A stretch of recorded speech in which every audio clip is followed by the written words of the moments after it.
Vamos? Bora! Próxima questão. Nós terminamos a 8, não terminamos? Sim. 9. Oi. Tem sim.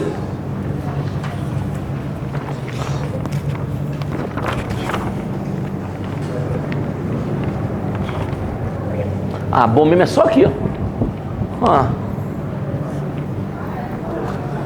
Porque eu vou dar aqui embaixo. Muito bem. 9. Podemos? Com sono? Não.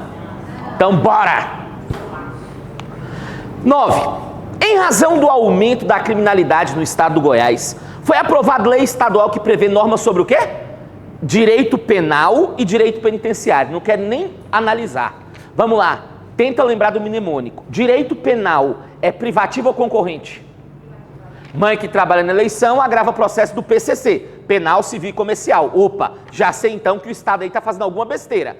E penitenciário. Opa, penitenciário está dentro de qual? Do PUTEFO. Então era competência o quê? Concorrente. Competência concorrente, em regra, Estado pode meter o bedelho, né? Aí vamos lá. Nessa hipótese, à luz da repartição de competências definida pela Constituição, é correto afirmar que a lei aprovada é a. Inconstitucional, pois viola a competência privativa da União para legislar sobre direito penal e penitenciário. Errado. A justificativa não está. De fato, ela é inconstitucional, mas na parte do direito penitenciário não teria problema, certo? B. Inconstitucional, pois viola a competência privativa dos municípios. Viajou. Essa aí está fora. C. Inconstitucional no que concerne às normas de direito penal, mas constitucional quanto às de direito penitenciário. Perfeito. Ficou claro? Aí as outras duas aí já para logo, ele falou que é constitucional, viajou. 10. No que diz respeito ao Poder Judiciário, assinale a alternativa correta. A. O ato de remoção ou disponibilidade do magistrado por interesse público fundar-se-á em decisão pelo voto de 2/3 do respectivo tribunal ou do CNJ assegurada pela defesa. Fizemos uma dessa na aula passada, eu lembro. Muito bem. O quórum não é 2/3, o quórum é maioria absoluta.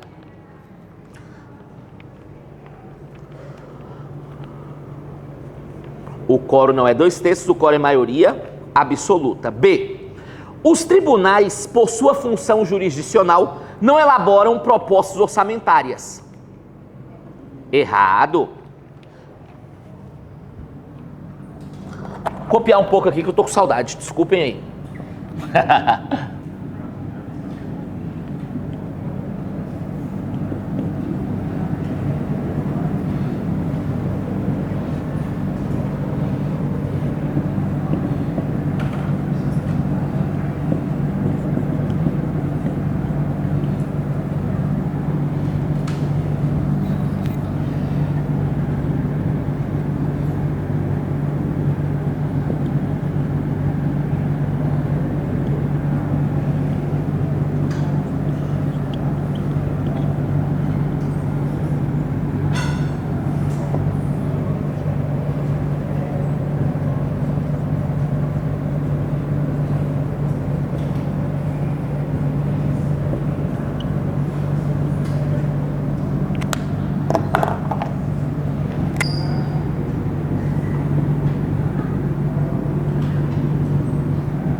Pessoal, só enquanto vocês terminam aí, o Poder Judiciário, com a Constituição de 88, ele ganhou o que nós chamamos de autonomia institucional. Um órgão, ele tem autonomia institucional quando ele tem a plenitude das autonomias. Nós temos hoje na Constituição 4 tipos de autonomia. Quando um órgão detém essas 4, eu falo que ele tem autonomia institucional. Então, hoje o Judiciário tem autonomia fofa: financeira, orçamentária, funcional e administrativa. Ele tem autonomia financeira porque ele decide como que vai gastar seu dinheiro. Ele tem autonomia orçamentária porque ele mesmo elabora sua proposta orçamentária. Você vai encontrar essa financeira e a orçamentária, que alguns às vezes trabalham como se na mesma coisa, no artigo 99. O judiciário hoje tem autonomia funcional, ou seja, os seus membros, eles têm algumas prerrogativas para que eles possam exercer a função com total independência. Aí quando você vai no artigo 95, por exemplo, você aprende que os membros do judiciário possuem o quê? Vitaliciedade, inamovibilidade, irredutibilidade de subsídio, ou seja, isso exterioriza a autonomia funcional. E por fim, o judiciário também tem autonomia administrativa, ou seja, o judiciário que decide como que vai se organizar internamente. Você vai ver isso lá no artigo 96. Então, principalmente minhas amigas do MPU, que agora eu sei que tem a galera do MPU, né? Não deixa de ler esses artigos aqui. Tranquilo? A FGV gosta muito de cobrá-los em provas aí semelhantes a tribunais, que é o caso do MP. Tranquilo? Então, tá errado porque ele falou que ele não elabora. Elabora sim, porque o judiciário tem autonomia o quê? Orçamentária. C.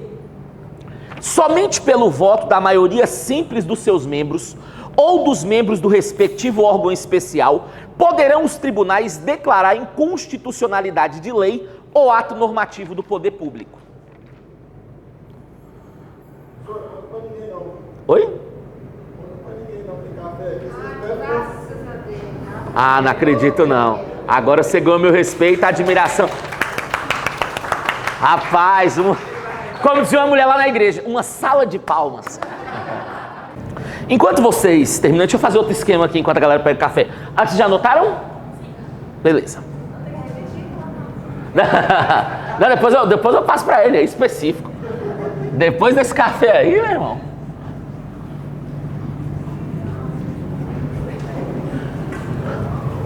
Ó.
É grande, mas coloca aí que é importante, que aqui eu vou te dar uma visão geral do judiciário. Colocaram?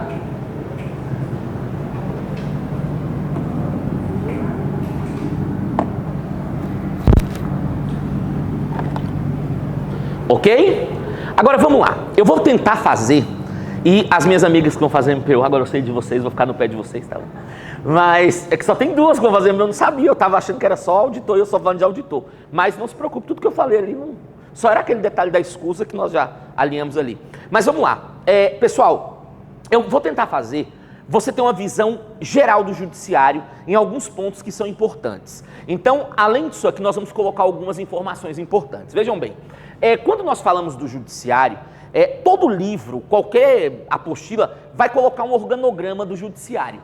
Porque ali você consegue ter uma visão do judiciário, quer ver? O judiciário funciona assim, ele tem a primeira instância, ele tem a segunda instância, ele tem os tribunais superiores e lá em cima tem o Todo-Poderoso, que é o STF. Aí vou te dar um exemplo. Aqui, você tem um juiz de direito, que é a primeira instância, você tem um juiz federal, segunda instância aqui vira o TJ, aqui vira o TRF, aqui vira o STJ, que emenda esses dois, aí vai. Juiz do trabalho, TRT, TST, e aí vai subindo. Agora vamos lá para você entender um detalhe. Eu quero que você veja o seguinte, em regra, como que eu faço para entrar no judiciário? Em regra, o ingresso no judiciário é feito mediante concurso público, ok? Então, quando em regra você quer entrar no judiciário, você vem por concurso, doutor. E aí, quando você é aprovado nesse concurso, a Constituição fala que você entra como um juiz substituto. O juiz substituto, doutor, ele está dentro de qual instância? Da primeira instância. Só que a minha amiga me pergunta assim, professor, então somente por concurso tem como entrar no judiciário? Meu amigo, você está no Brasil. Você acha que só ia ser por concurso? Concurso de juiz é altamente meritocrático. Tem prova de juiz, por exemplo, já teve prova lá no TJ do DF, que não conseguiram ocupar 20% das vagas, pra você ter noção. Sobrou 80%, tanto que o concurso é difícil. São 5 etapas um concurso de juiz. Então, obviamente, você tem que ter as safadezas. E aí o que acontece? Na segunda instância, você entra sem concurso. Num tribunal superior, você pode entrar sem concurso. No STF, você entra sem concurso. Quer um exemplo? Ministro Dias Toffoli. Ministro Dias Toffoli tomou pau 3 vezes no concurso de juiz. Nunca conseguiu passar no concurso. Hoje ele é ministro do Supremo Tribunal Federal. Porque aí é quem indica. Então, coloca uma observaçãozinha aqui embaixo para eu tentar construir uma lógica com vocês. Coloquem assim. É possível ingressar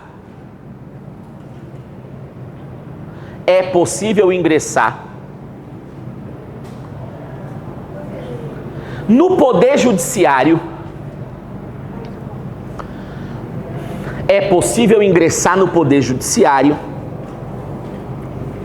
sem concurso público.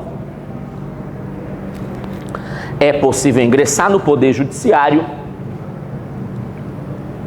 sem concurso público. Exceção,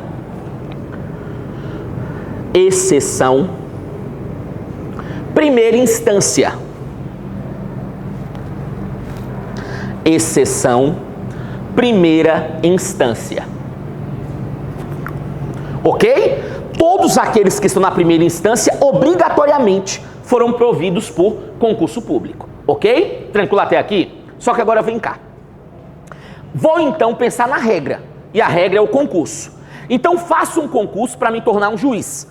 Vou entrar em qual instância, pessoal? Primeira instância, como um juiz, o que eu falei? Substituto. Agora vamos lá que eu vou melhorar. Quando eu entrar na primeira instância, doutora, como um juiz substituto, eu vou entrar em uma comarca de primeira entrância. Se você confundir instância e entrância, você dançou na hora da prova. Mas vamos lá, que para isso que eu estou aqui. Olha aqui. Professor, o que seria uma primeira entrância? A Constituição não fala, mas a primeira entrância seria uma entrância mais tranquila, uma entrância que julga menos processos. Afinal, doutor, você acabou de entrar no judiciário, você não pode cair ali tão pesado. E aí a Constituição fala que a promoção no judiciário, ela ocorre de entrância para entrância. Vem cá, sou um juiz substituto, primeira instância, comarca de primeira entrância. Vou ser promovido, vou para uma segunda entrância. Ainda posso ser juiz o quê? Substituto. Tem local que tem entrância especial. Até que eu vou subindo e viro um juiz titular. Presta atenção aqui. O juiz titular e o juiz substituto estão dentro da mesma o quê, gente? Instância. Só que eles estão em o quê diferentes? Entrâncias diferentes. Pensa o seguinte, instância a partir de hoje para nós, doutor, é como se fosse o andar. Primeiro andar, segundo andar. Mas para você ir de um andar para o outro, você tem que subir alguns o quê? Degraus. Os degraus da magistratura nós chamamos de quê? Entrância. Tranquilo? Então se ele falar, doutor, a promoção no judiciário ocorre de instância para instância. Não, é curto, vai de entrância para entrância. Só que chega um ponto que ela vai de instância. Quando eu estou aqui como titular, eu já estou no ponto máximo da primeira instância. Então se eu for promovido agora, eu viro um desembargador. Aí agora a promoção não está sendo de entrância, agora já está sendo de quê? Instância. Mas até isso eu subi várias o quê, pessoal? Entrâncias. Ficou claro? Observação então para não ter erro. Dentro de uma instância,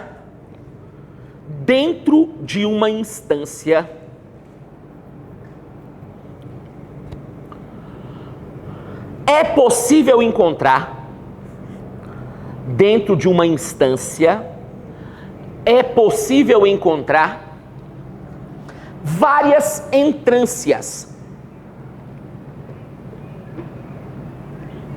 Dentro de uma instância, é possível encontrar várias entrâncias. Certinho até aqui, gente? Agora vamos lá. Vamos começar a entender agora o nosso esquema aqui da promoção.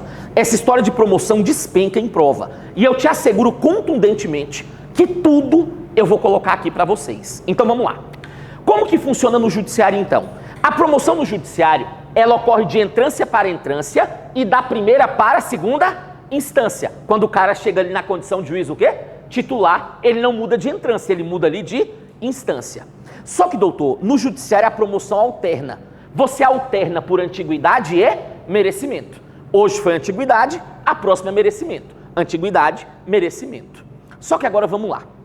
Eu costumo colocar algumas observações gerais para depois ir complementando. Quer ver? Primeira observação, eu coloquei aqui. Regra, um juiz não é obrigado a aceitar a promoção. Deixa eu te explicar. A promoção é algo altamente benéfico no judiciário. E deixa eu te explicar. Promoção no judiciário não acontece todo dia, não. Promoção no judiciário, às vezes, demora anos e anos. Tem juiz que nunca vai virar desembargador, não é? Por quê? Porque é algo que demora muito, são poucas vagas. E aí, o que acontece? Dificilmente você vai pegar algum juiz que rejeite uma promoção. Por quê? Quando se tem uma promoção, aumenta o subsídio do cara e aumenta o seu status. E o cara, quando vira juiz, né, ele cada vez quer um status maior. E aí, o que acontece? Embora a maioria dos juízes aceitem a promoção, doutor, os juízes têm uma garantia chamada de inamovibilidade. E querendo ou não, quando o cara é promovido, ele está indo de um local para o outro. Então, justamente para preservar a garantia da inamovibilidade que o juiz tem, em regra, ele não é obrigado a aceitar a tal da promoção. Só que existe um caso que o juiz não tem escolha.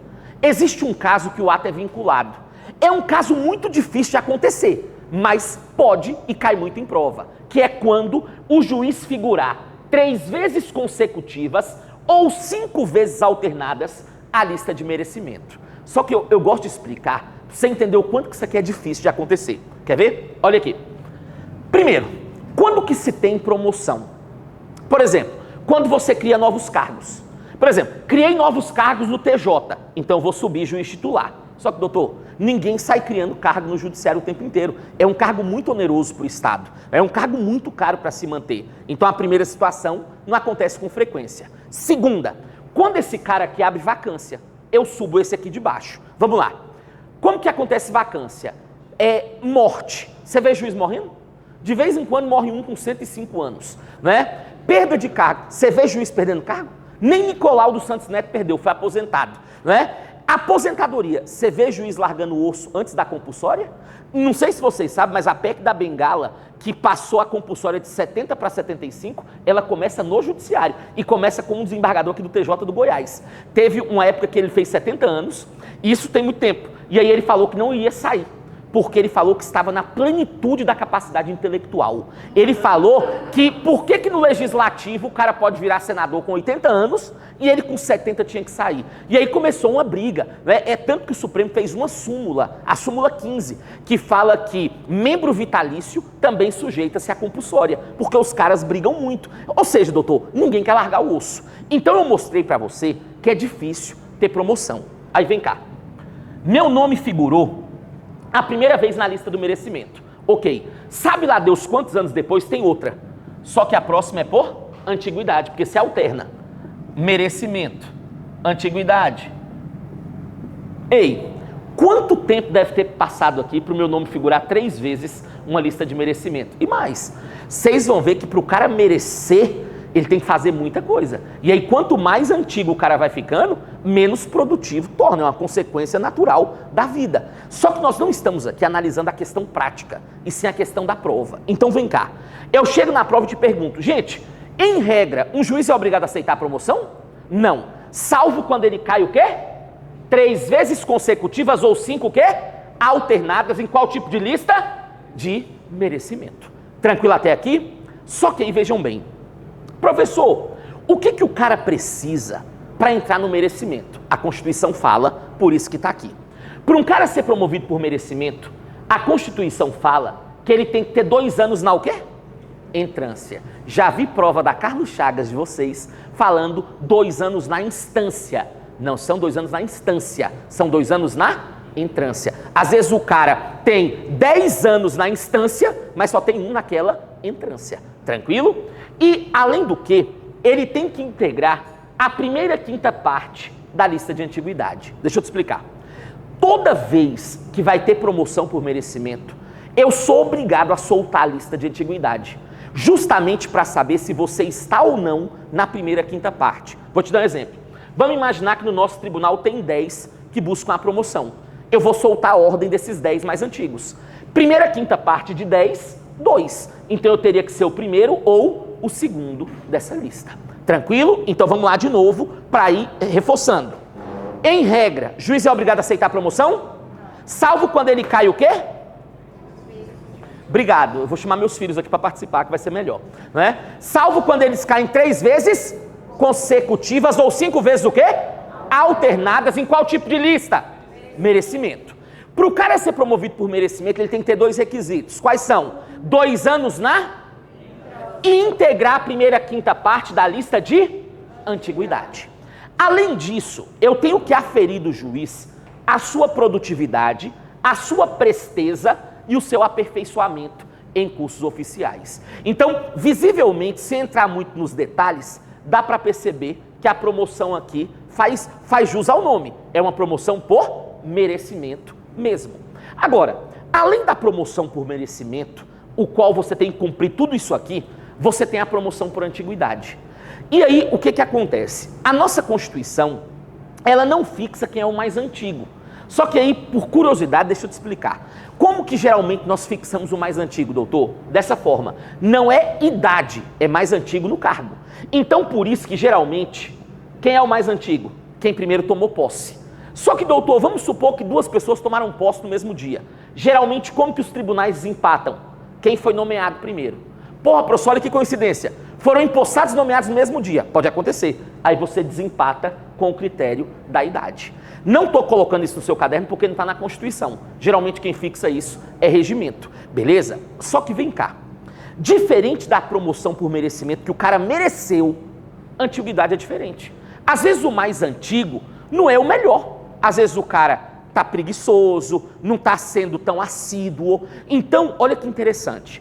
A Constituição fala, então, expressamente que, diferente da promoção por merecimento, eu posso rejeitar a promoção por antiguidade. Então, sobre promoção por antiguidade, o que eu tenho que saber? Como que ela pode ser rejeitada? E aí, para eu rejeitar o mais antigo, eu preciso de 2/3 dos membros do tribunal, a decisão tem que ser motivada e eu sou obrigado a assegurar a esse cara o direito ao quê? A ampla defesa. Beleza?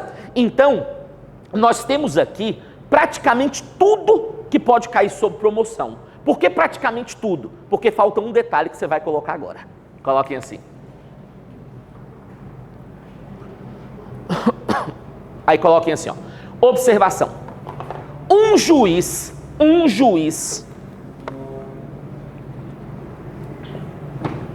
em atraso com os seus processos,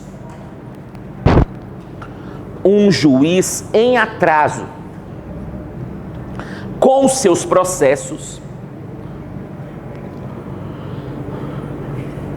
poderá ser promovido, um juiz em atraso com os seus processos poderá ser promovido desde que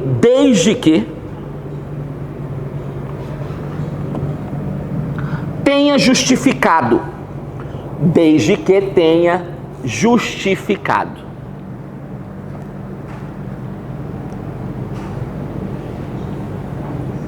Beleza? É porque a Constituição fala assim, ó, não será promovido o juiz que injustificadamente retiver autos em seu poder quando já deveriam ser despachados. Não pode ser promovido, doutor, o juiz que injustificadamente. Mas se ele justificou, não tem problema nenhum. Então, se ele afirmar, um juiz em atraso com processo pode ser promovido? Até pode, desde que ele tenha o quê? Justificado. Então, eu lhe asseguro contundentemente, tudo que pode cair sob promoção numa prova, está aí no seu caderno. Beleza? Aí vem cá. Agora vamos analisar aqui o item C de novo. É porque você vai ver que o item E fala de promoção, então eu já resolvi adiantar logo. Mas vamos lá. O item C da questão 10. Somente pelo voto da maioria simples de seus membros ou dos membros do respectivo órgão especial poderão os tribunais declarar inconstitucionalidade de lei ou ato normativo do poder público.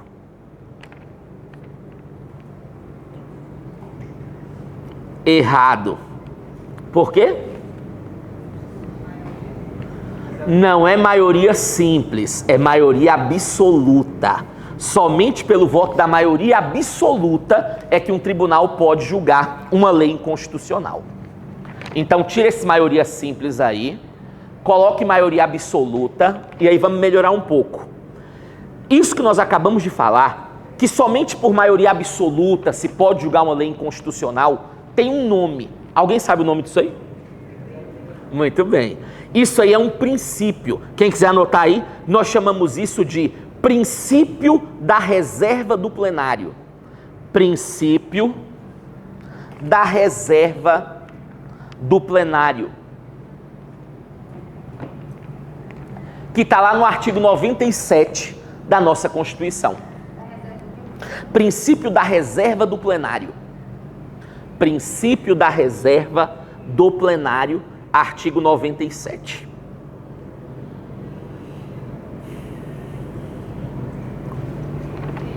Ok? D. A União no DF e nos territórios e os estados criarão justiça de paz remunerada, composta de cidadãos eleitos pelo voto direto, universal e secreto, com mandato de 2 anos. Por quê? Muito bem. De fato, existe essa justiça de paz, a Constituição fala sobre ela, né? Tudo que ele falou aí está quase certo, só tem um problema no mandato. O mandato dessa galera não são 2, são 4 anos apenas. Tranquilo? Então é o único erro apenas aí, essa história do mandato, o resto está certo. Então tira o 2 aí, coloca 4 anos, aí do ladinho, artigo 98. Tá? Porque quem vai tomar conta do judiciário no território vai ser a União. Artigo 98. Certinho, gente? E aí, mas essa que nós já analisamos, olha o que ele fala aí, ó. É obrigatória a promoção do juiz que figure por 3 vezes consecutivas ou 5 alternadas em lista de merecimento. Perfeito. É o caso que gera promoção obrigatória de fato. É esse aí. 11. Pois não, doutor? Esse princípio da reserva do plenário. Como que poderia ter sumido melhor? É porque nós chamamos isso aí porque hoje, doutor, qualquer tribunal no Brasil pode julgar lei inconstitucional. Não é só o Supremo que faz. Mas para você julgar qualquer lei inconstitucional, você precisa de um quórum, que é o quórum de maioria absoluta. Então eu posso julgar uma lei inconstitucional no TJ do Goiás? Posso, desde que seja por maioria absoluta. E no Supremo, maioria absoluta. E no STJ, maioria absoluta. Aí nós chamamos isso de reserva do plenário. Tranquilo? 11. Considerando o que dispõe a Constituição acerca do Judiciário, informe se é verdadeiro ou falso o que se afirma a seguir e assinale a alternativa com a sequência correta. Pronto, primeiro. O Conselho Nacional de Justiça compõe-se de 15 membros, entre eles um juiz estadual indicado pelo STJ. Opa, isso aí nós falamos na aula passada sobre CNJ. Vamos lá. CNJ tem quantos membros? 15. Aí tá certo, não tá? Só que tem um probleminha. Lá existe um juiz estadual? Tem. Tem um juiz estadual, doutor, que é o juiz de direito. Ele é o juiz estadual. Só que tem um detalhe. Ele não é indicado pelo STJ. Ele é indicado pelo STF. O STJ indica um juiz federal. Então o erro aí dessa aí é que esse cara tá lá mesmo. Existe esse cara lá. Só que não é o STJ, quem indica é o STF. Essa eu já fiz o esqueminha na aula passada, lembra? Próximo item aí. O ato de remoção ou disponibilidade do magistrado por interesse público fundar-se-á em decisão por voto da maioria absoluta do respectivo tribunal ou do CNJ assegurado na sua defesa. Agora tá certo, né? O quórum aí. Então a primeira tá errada, o segundo item tá certo. 3. Terceiro alternativazinha aí. O acesso aos tribunais de segundo grau é a segunda instância, tá? Far-se-á por antiguidade e merecimento, alternadamente apurados única ou última instância. E aí? Certinho. O acesso ao tribunal de segundo grau far-se-á alternadamente por antiguidade e merecimento. Agora, se ele colocasse aí exclusivamente, estava errado. Porque você tem uma outra forma de entrar na segunda instância, que é através de um tal de quinto constitucional. Não é? Mas ele não colocou exclusivamente, então está perfeito. Próximo item. Ao juiz é vedado exercer a advocacia no juiz ou tribunal do qual se afastou, antes de decorridos 5 anos do afastamento do cargo, por aposentadoria ou exoneração. Não são 5, são 3 anos. Não são 5, são 3.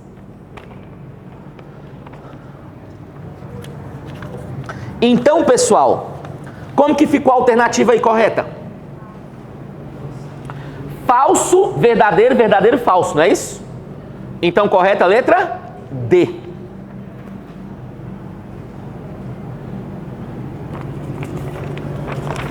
Certinho?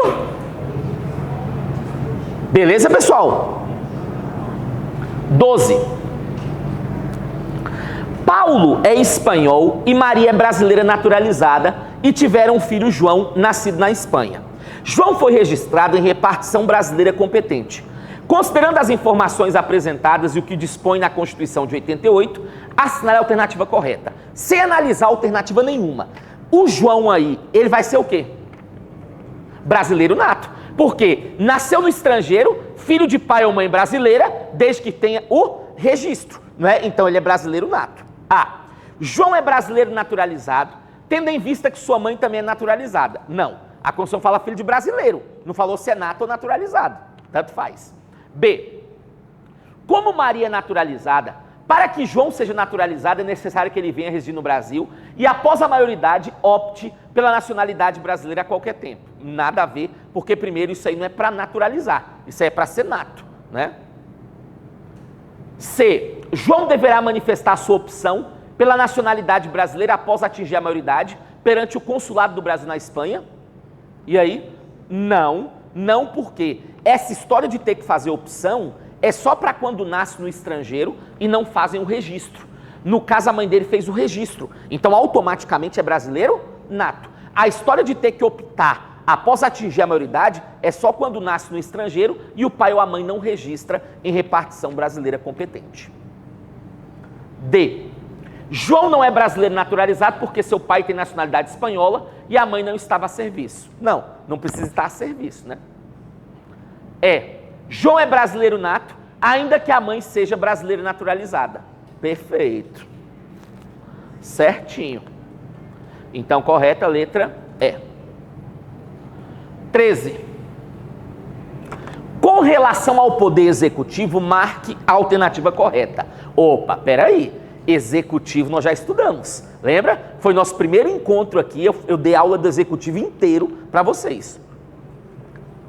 A. O presidente da República, na vigência de seu mandato, pode ser responsabilizado por atos estranhos ao exercício de suas funções. Pode? Não pode. Não pode. Então tá errado porque não pode. Agora vamos melhorar. Isso aí é uma imunidade. Qual é o nome dessa imunidade? Qual o nome dessa imunidade? Coloquei no caderno. Irresponsabilidade penal temporária. Lembra? O presidente não responde por atos estranhos ao exercício do mandato. É a irresponsabilidade penal temporária. Então ele falou que pode, né, e não pode. Tranquilo? Então errado porque não pode. Doutor, é porque aí você tem a imunidade formal inerente ao processo, que é quando tem que ter autorização da Câmara, a formal inerente à prisão, que é quando ele só pode ser preso após sentença condenatória, e essa irresponsabilidade. B. Compete privativamente ao vice-presidente da República vetar projetos de lei total ou parcialmente. Não é o presidente, é o vice. É quem que faz isso? O presidente.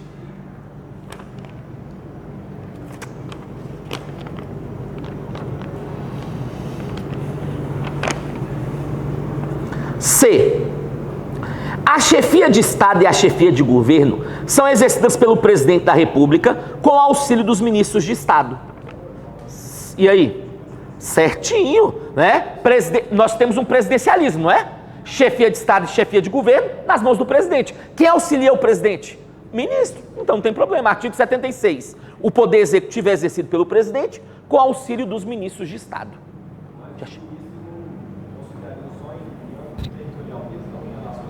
Não, porque você tem algumas situações de âmbito externo. Ministro das Relações Exteriores, ministro da Justiça em alguns casos. Pois não estou?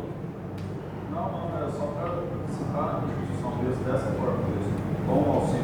Tá, assim, não tá que ele é chefe de Estado e chefe de governo. Tá assim, o poder executivo é exercido pelo presidente, auxiliado pelos ministros de Estado. Desse jeito. Artigo 76. Agora, essa parte que ele é chefe de Estado e chefe de governo, eu tiro de onde? Do fato de sermos o presidencialismo. Aí vem de um contorno doutrinário.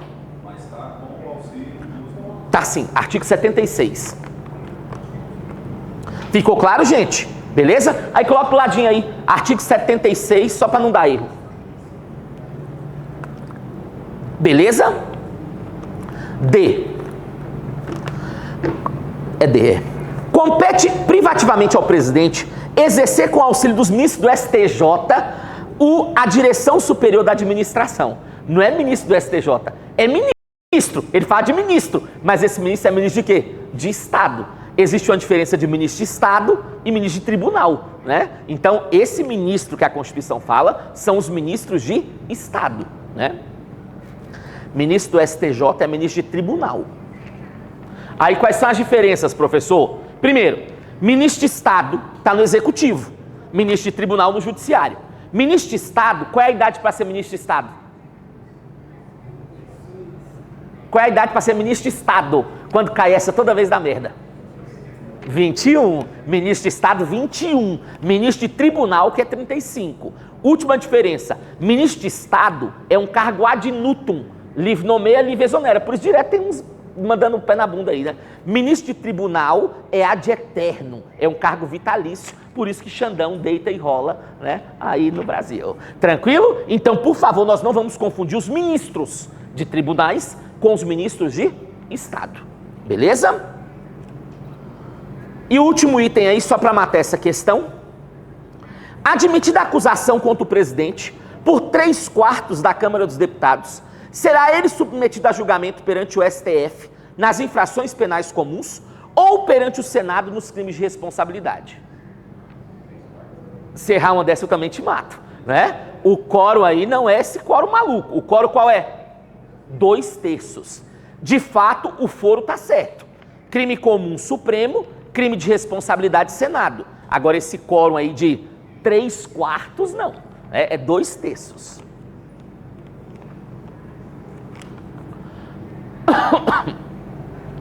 Tranquilo até aqui, gente? Lembrando, quem não estava na aula, porque eu já vim aqui 2 vezes, salvo engano, não foi?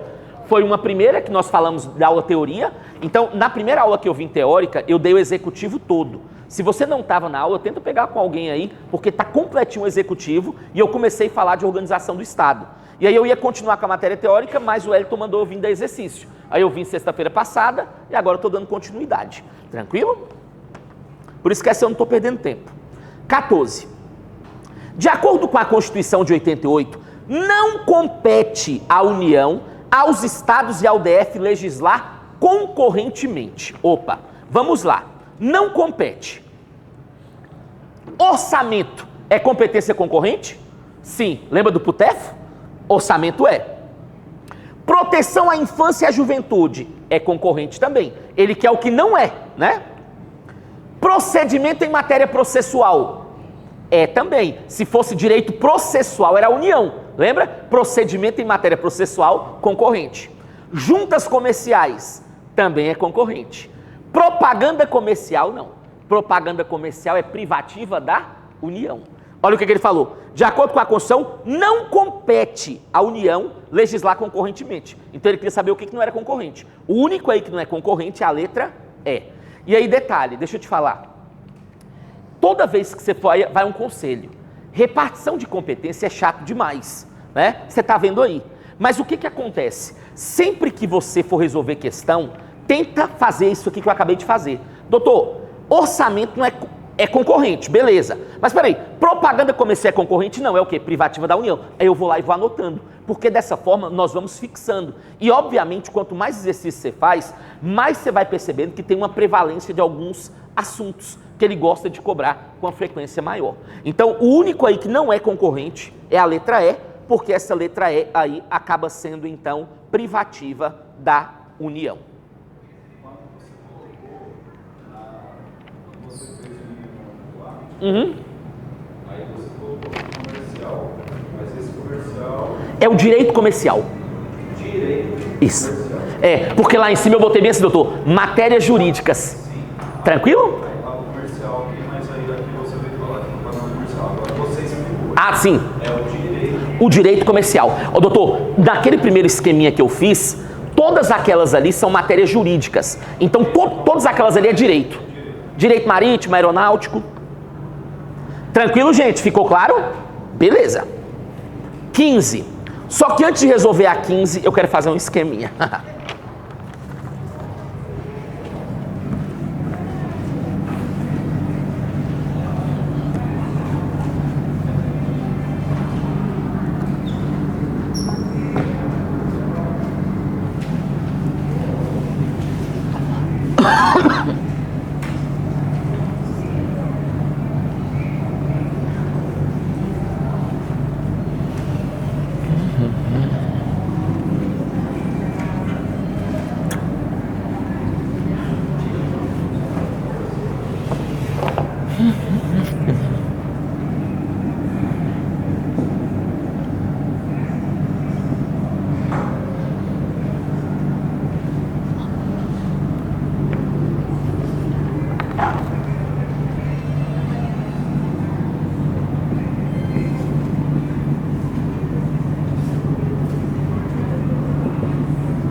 Coloquem, por favor, pessoal.